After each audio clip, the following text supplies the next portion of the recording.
What's going on, YouTube? So, been busy in the garage lately. Thought I'd show you a couple cool garage upgrades.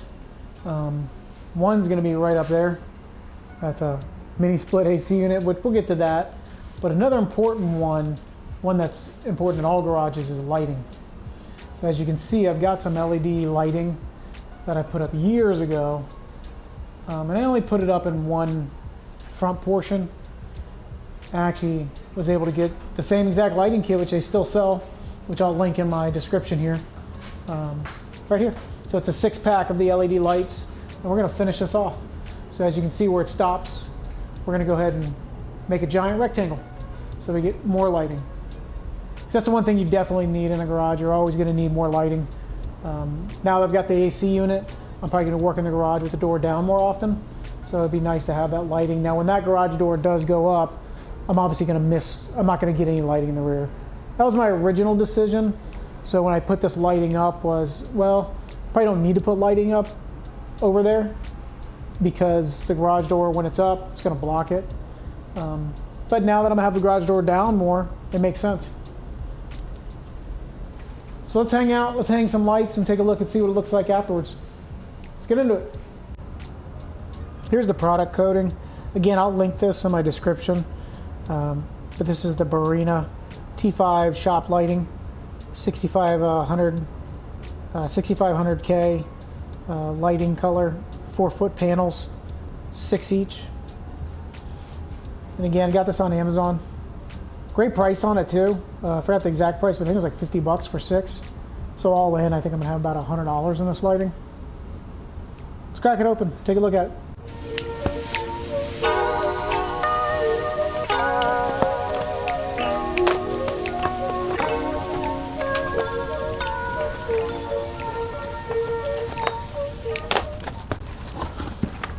So here's what the kit comes with.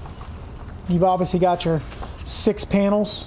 So these are the 6 lighting panels. And on each end of the panel, they've got connectors. So you can daisy chain these together. And then here you've got some cables with a switch on each one. So if you just want to run them independently, you can run them independently. And then they've also got the connector switches, the connector cables here. So if you want to daisy chain them together, and then what I'm going to end up doing with a couple of them, which I'll show you when we get closer, is these are just direct butt connectors. So you can just put them right next to each other and connect them directly. Or, like I said, when I go around the corner, we'll use these cables, like I did on my current lights, to go around the corner, give you a little space between the light panels. So, and then they're just held in with these metal clips. Again, let me go ahead and get these open. I'll show you a closer look of what I mean.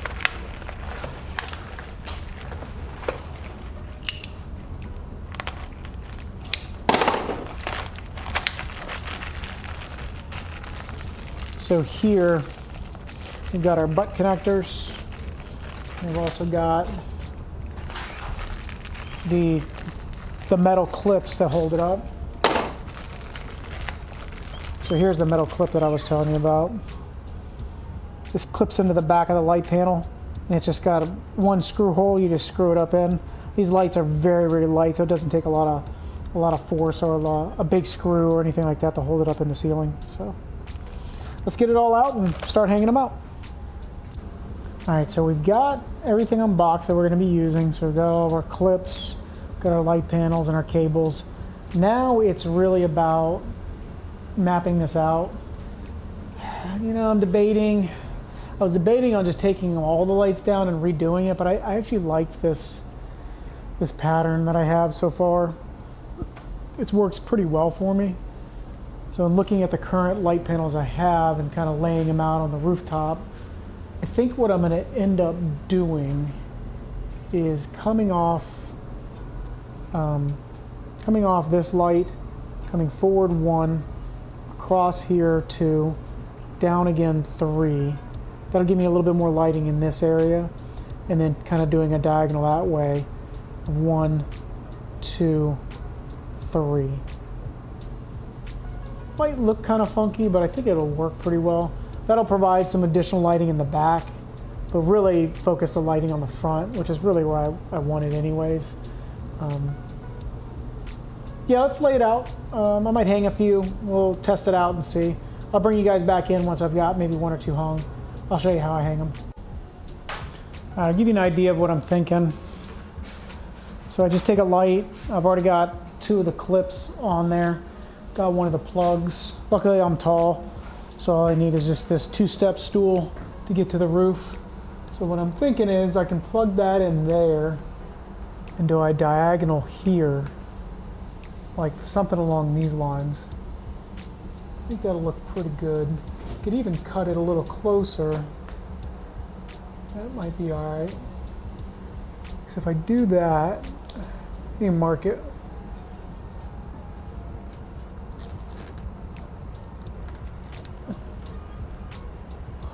All right, let's take a look. Let's take a look if I do this, what that cross light's gonna look like. All right, that's about there. This is the end of the light.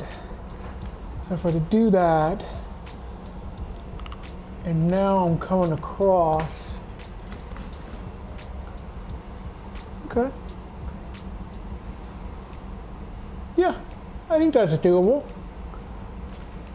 Tell you what, nothing to do but to do it. So let's hang one, take a quick look. Again, these lights are super light. I'm just gonna be using some standard drywall screws just to put it through the drywall. So this will go through the clip. Actually, let me grab a clip, I'll show you.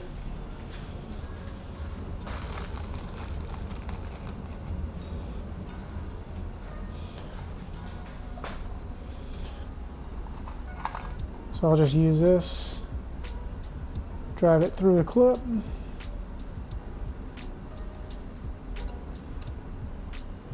Up into the drywall. Up into the roof. All right, let's get a couple hung. Now the screws that I'm using have a little bit of a flare, and that causes a little bit of an issue when I stick it in to here, creating a little bit extra space that I don't want, because the light does actually sit up against this. So what I'm going to do is just take a bit and a screwdriver and drill the hole out a little bit so that the screw will sit a little bit more flush. So I'll just hold this in the drill. Got my drill bit. I'll just widen it out a little bit. And then how that's going to look is when the screw sits in there now, it sits just a little bit more flush, giving a little bit more space in the back. So we'll do that on each one of these brackets.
hanging up the last light and realized that I was one jumper short, because I'm coming off of existing lights, so I think they normally expect you to have one of them use the wall outlet plugs, but they do give some cut cables where you can manually wire it into the house.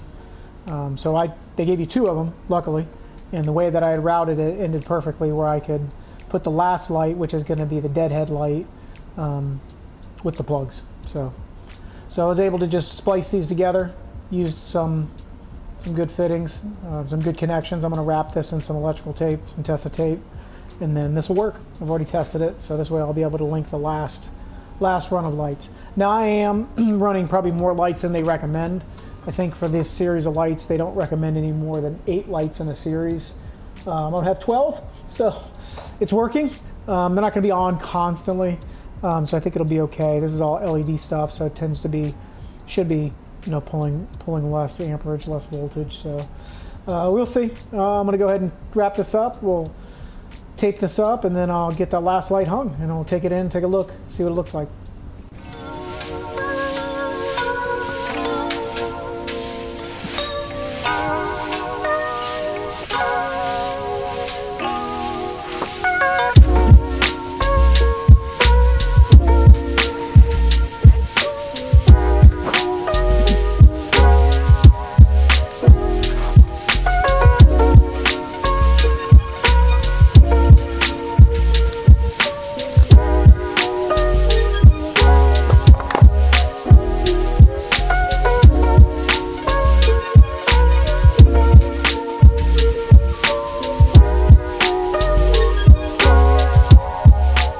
So let's take a quick look at what we ended up with. So as you can see, we basically added a hexagon more or less back on the backside. It's really the best way it ended up. Now I did not measure any of this, so it's freehand more or less. So it came out okay. I'm happy with it. Don't look too close because you'll see that it's not perfect, but ended up working out. It's a lot of light. Here, I'll actually flip the switch and get an idea. That right now there's just a light on my toolbox, and then all the light it provides. So really good flood, really bright. Like the color, they all match. So yeah, really excited to get a little bit more light in the garage. Not that I had no light, but more light is always going to be better, especially as I keep the garage door closed more because of the AC. So really great install, super quick and easy. I think I have in total between the two sets of lights that I bought, I've got probably around. So you really can't beat that for $100 to light your garage. You can buy those cool ones that are already set up in hexes. You can probably spend, hundreds and hundreds of dollars. They're amazing and they're cool. Better than what this setup looks like, but this just gets the job done for me. So, all right, I appreciate everybody hanging out, watching me do a few upgrades on my garage. I'll do a video soon on the AC unit. Obviously, it's running right now, keeping me cool while I'm putting this all up. So I'll do a separate video on that as a garage upgrade. So if you're interested in this garage content, things like that, please stick around. Please like, subscribe. Appreciate you taking your time and spending it with me. We'll talk soon.